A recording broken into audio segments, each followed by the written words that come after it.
मैं तो केवल यहाँ पर अपने प्रभु श्री राम और लक्ष्मण भैया को खोजते हुए यहाँ पर आया हूँ। आप मुझे मेरा कर्म करने दो, टकराव नहीं होगा।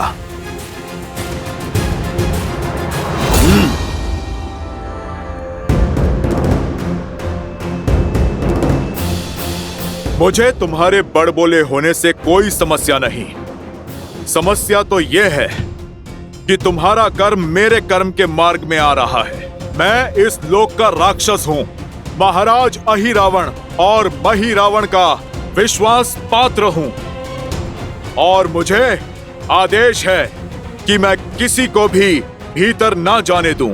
फिर तो सच में समस्या है और मुझे भीतर जाना ही है। यदि तुम्हें मंशा पूर्ण करनी है तो मुझे युद्ध में परास्त करना होगा। अवश्य करता हूं, किंतु मैं किसी माता पिता से उनकी संतान नहीं छीन सकता। राम काज के पथ में रोड़ा मत बनो बालक, हटो मेरे मार्ग से।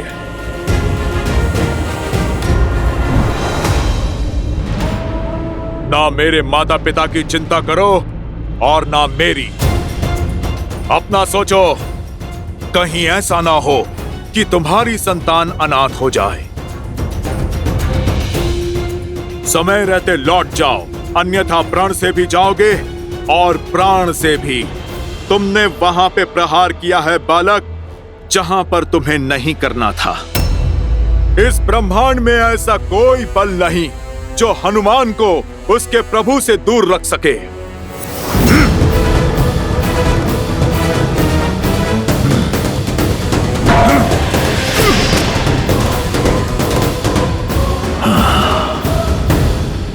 दिखने में एक समान और स्वभाव में बिल्कुल भिन्न, कौन है ये जिसने आपके अंश अवतार महाबली हनुमान को पीछे ढकेल दिया? ऐसा बल और ऐसा साहस तो केवल मेरे अंशावतार के अंश में ही हो सकता है देवी। हनुमान का अंश? हाँ देवी, ये हनुमान की कथा का एक अत्यंत रोचक अध्याय है, जहां दो शत्रु नहीं, पिता और पुत्र एक दूसरे के समक्ष आ खड़े हुए हैं। पिता हनुमान और पुत्र मकरध्वज। क्या हनुमान का पुत्र? हाँ देवी, आपने सुना नहीं हनुमान ने अभी क्या कहा? उन्हें ऐसा प्रतीत हुआ जैसे वो दर्पण देख रहे और व्यक्ति का वास्तविक प्रतिबिंब दर्पण उसकी संतान ही होती है। नियति का खेल देखिए, पिता और पुत्र को बैरी बनाकर एक दूसरे के सामने ला खड़ा किया। अर्थात पिता और पुत्र के इस युद्ध में प्रहार संबंधों की डोर पर होगा। दोनों ही अपना अपना कर्तव्य निभा रहे हैं देवी। जैसे हनुमान को राम सेवा करने से संसार की कोई शक्ति रोक नहीं सकती, वैसे ही मकरध्वज को राजकाज करने से संसार की कोई शक्ति विमुख नहीं कर सकती। परंतु आप चिंतित ना हो, क्योंकि होगा तो वही जो मेरे प्रभु श्री राम चाहेंगे, और यह संसार भी सज्ज रहे, क्योंकि श्रीमद् रामायण की इस कथा में अभी कई रोचक, कई सुंदर मोड़ आने शेष हैं। साधु साधु बालक, मुझ पर हुआ प्रहार प्रतीक है तुम्हारे बाहुबल का, किंतु दुख की बात तो यह है, अपनी शक्ति तुम धर्म के लिए नहीं, अधर्म के लिए उपयोग कर रहे हो। तुम मेरे मार्ग में बाधा मत बनो। अपना कर्म निभाना कैसा अधर्म हो गया? अपने महाराज की आज्ञा का पालन करना ही मेरा कर्तव्य है, और इस क्षण तुम्हारा विनाश ही मेरा दायित्व है।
जय श्री राम। लाल देह लाली लसे अरुधरि लाल लगू वज्र देह दानव तलन जय जय जय कपीसु।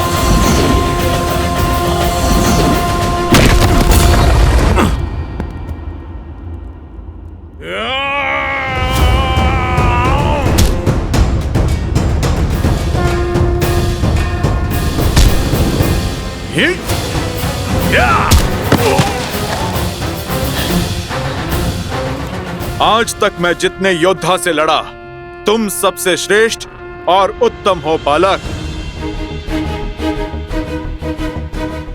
परंतु खेद तो इस बात का है कि तुम प्रभु श्री राम के विरुद्ध में हो। इसीलिए तुम्हारा अंत निश्चित है। किंतु तुम्हारा अंत करने से पूर्व उस वीर पिता का नाम जानना चाहता हूं जिन्होंने ऐसे शूरवीर को जन्म दिया। बताओ, किसके पुत्र हो तुम? आप मुझ पर प्रहार कीजिए मुझ पर। यदि मैंने अपने पिता का नाम बता दिया तो आप मुझ पर प्रहार नहीं कर पाएंगे। अब तो मैं जान कर ही रहूंगा। बताओ, कौन है तुम्हारे पिता?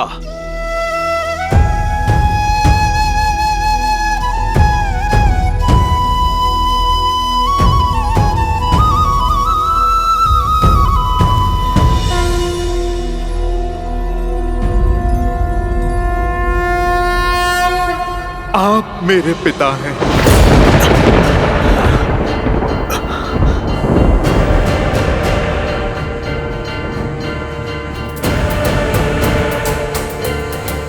असंभव।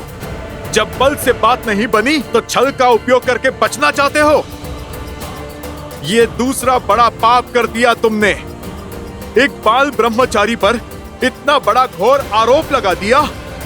तुम्हें इतना बड़ा झूठ बोलते हुए लज्जा नहीं आई? झूठ नहीं है ये, मुझे स्वयं अभी पता चला। मैंने तो जन्म से ही अपने पिता को नहीं देखा, ना नाम जाना। बस एक भविष्यवाणी के अनुसार मेरी पराजय केवल मेरे पिता के हाथों ही संभव है। झूठ! सुना नहीं तुमने? ब्रह्मचारी हूं मैं, मेरा कोई पुत्र नहीं हो सकता। अब तेरा अंत निश्चित है।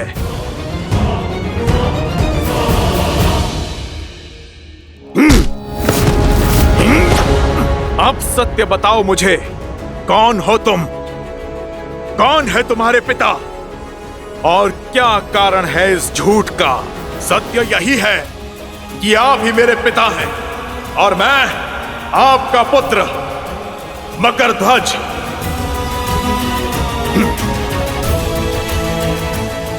आपको स्मरण है जब अपनी जलती पूंछ से आपने लंका जलाई थी? आपके शरीर से निकला स्वेद बूंद बनकर सागर में गिरा था। आपके तन से निकला स्वेद एक विशाल मकर ने निगल लिया था। बस इसी प्रकार आपका अंश अस्तित्व में आया, मेरा जन्म हुआ।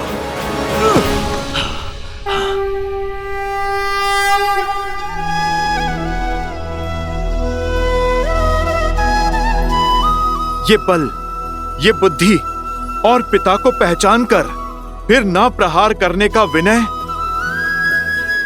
तुम सच में मेरे ही पुत्र हो। जब पिता पुत्र से मिलता है तो आशीर्वाद मिलता है। मैंने तो तुम पर प्रहार किया, अब तुम तो इतने बली हो, मैं तुम्हें क्या आशीर्वाद दूं? चलो पुत्र, तुम जुट जाओ प्रभु श्री राम और लक्ष्मण भैया की खोज में, अहिरावण और महिरावण की माया के तोड़ में। क्षमा पिताश्री, मैं पुत्र आप ही का हूं।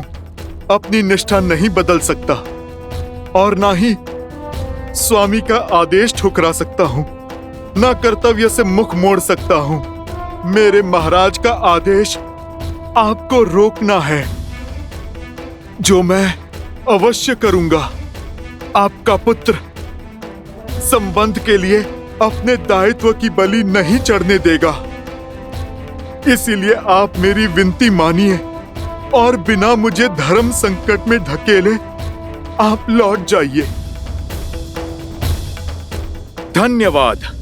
आज पुत्र ने मुझे स्मरण करा दिया कि कर्तव्य के मार्ग में नहीं रुकना चाहिए। इस भक्त के लिए अपने भगवान की सेवा से बड़ा ना कोई धर्म है और ना कोई कर्म। और यदि राम काज के लिए मुझे तुमसे होकर भी जाना पड़ा तो मैं पीछे नहीं हटूंगा। पीछे तो मैं भी नहीं हटूंगा पिताश्री। जो मैं करने जा रहा हूं उसके लिए मैं आपसे क्षमा चाहता हूं। और मैं भी पुत्र।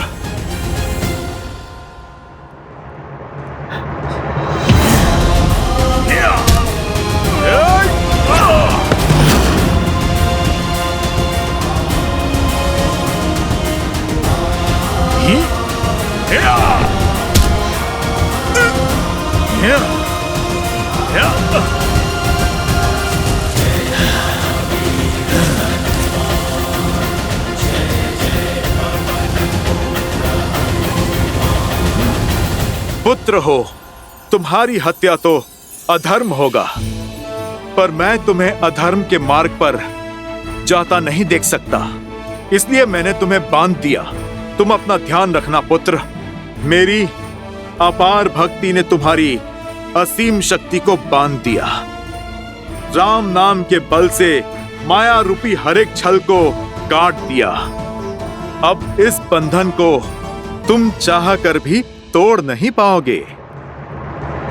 बजरंगबली हनुमान।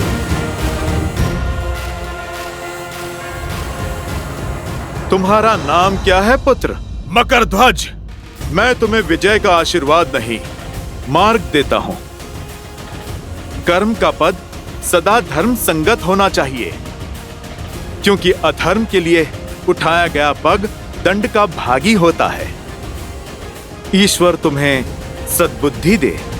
जय हनुमान ज्ञान गुण सागर, जय कपीस तिहु लोक उजागर, रामदूत जय श्री राम। पुत्र पवन सुत नामा।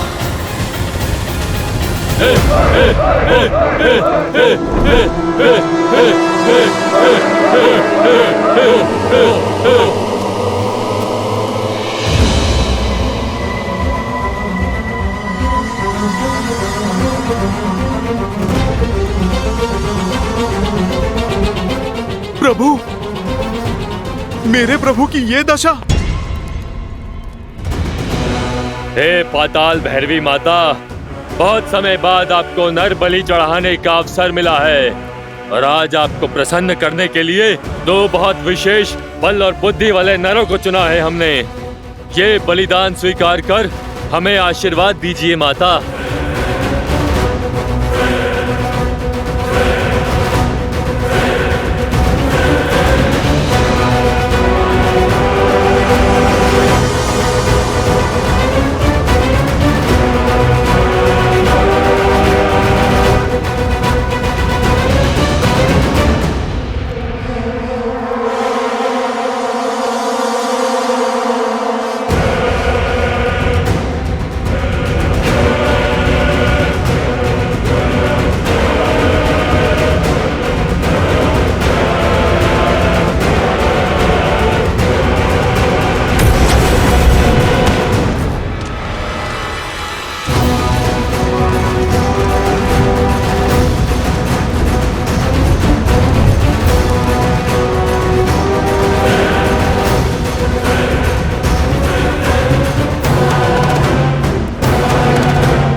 बलि स्वीकार कीजिए।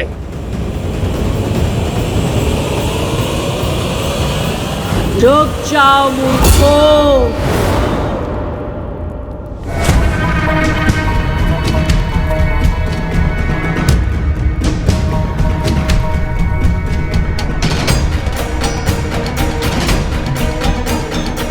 मुझे प्रसन्न करने के स्थान पर रुष्ट करना चाहते हो?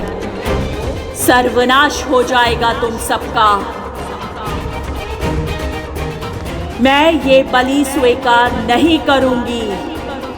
क्या हुआ माता? हमसे कोई भूल हो गई?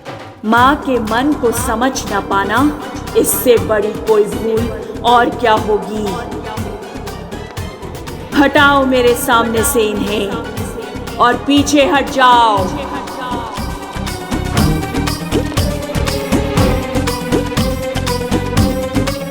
पाताल भैरवी की आज्ञा का उल्लंघन।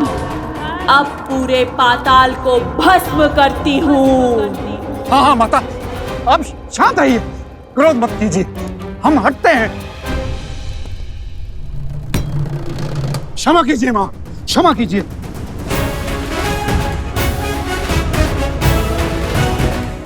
पर बलि के बिना आपको कैसे प्रसन्न करेंगे माता?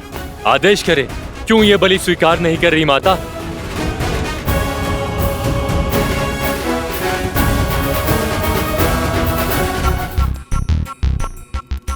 कच्चे मांस का भोग लगाकर अब मन ऊब गया है मेरा। आज पाताल भैरवी का मन कंदमूल और मीठे फल खाने का है। जाओ और धरती से जाकर सबसे स्वादिष्ट फल लेकर आओ। और हाँ, यदि कोई फल आवश्यकता से अधिक कम पका हुआ निकला तो मेरी क्रोध अग्नि में जलने के लिए सज्ज रहना तुम सब। और एक बात और, कोई भी अस्त्र शस्त्र का प्रयोग नहीं करेगा। जाओ सब।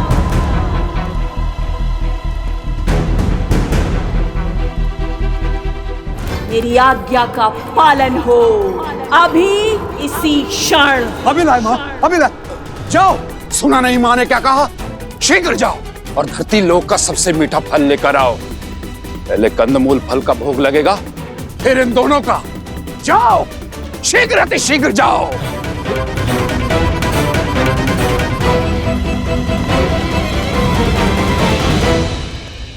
ये दोनों भाई तो अभी भी यहाँ हैं। तुम दोनों अभी भी यही हो? मेरा दिया कार्य सेवकों पर टालकर मुझे रुष्ट कर रहे हो? जाओ। जो आज्ञा माँ, जो आज्ञा।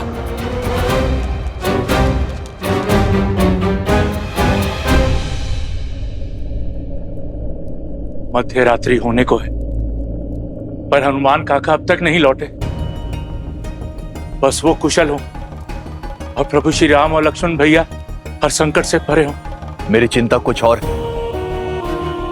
अहिरावण और महिरावण अजय और पाताल लोक में वो अमर है। ना जाने कैसे हनुमान जी उनका सामना करेंगे, कैसे प्रभु श्री राम और लक्ष्मण जी को बचाकर लाएंगे।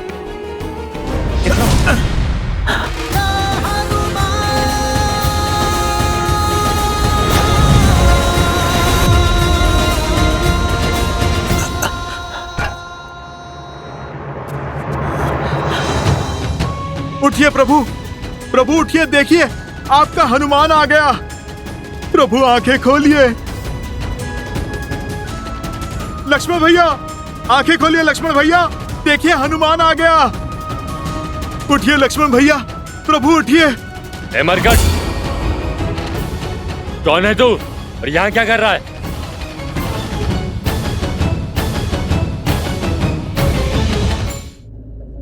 मैं तो बस यहाँ से जा रहा था। सुना है नरबली होने वाली है। वो क्या है, मैंने कभी नरबली देखी नहीं ना, बस यूं ही देखने चला आया। और इन लड्डुओं की सुगंध इतनी अच्छी थी ना कि मैं स्वयं को रोक नहीं पाया। थोड़ा सा खा लूं? बातें मत बुझा मरकट। मैंने तुझे इन दोनों को उठाते हुए देखा है, किंतु जब तक हम दोनों भाई जीवित हैं, तब तक ये पाताल लोक में अपनी कोई सुध नहीं पाएंगे। और हम दोनों ठहरे अमर तो तुम्हारा हर प्रयास विफल हुआ। भैया, भैया, हो ना हो ये सब इसी का किया धरा है। बलि की यह सब कृति भी इसी ने दी होगी, माता ने नहीं। ओह, मैं तो पकड़ा गया।